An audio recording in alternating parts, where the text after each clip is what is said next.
Exécution dans l'armée ivoirienne. Voici l'Aigrefin qui veut mettre le feu à la Côte d'Ivoire.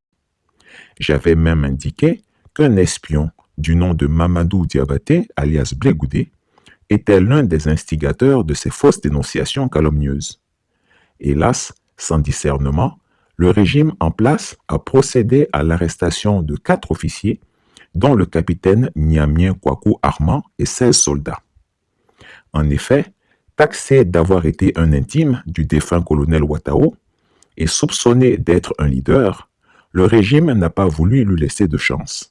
Après d'horribles tortures, 3 balles tirées dans sa tête l'ont envoyé rejoindre dans l'au-delà son ami Ouattao. Quant aux autres malheureux soldats et officiers, encore détenus à la DST, ils sont soumis à d'intenses tortures.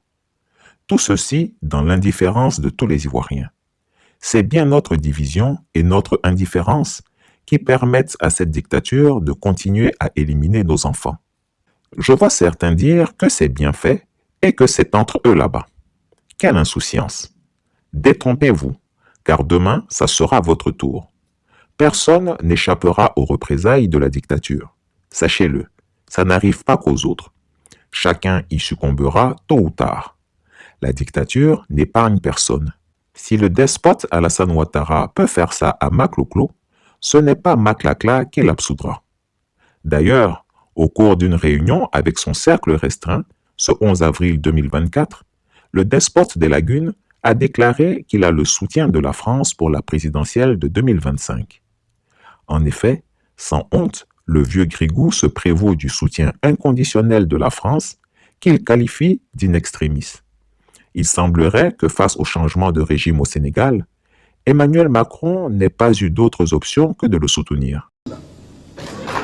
Ils n'ont rien fait dans ce pays. Absolument rien. Ils n'ont rien fait dans ce pays. Les plus de 3000 morts qui sont morts de rien et pour rien. Personne ne les a tués. Les femmes d'Abobo ont été tuées par personne. Les femmes d'Abobo ont été tuées par personne.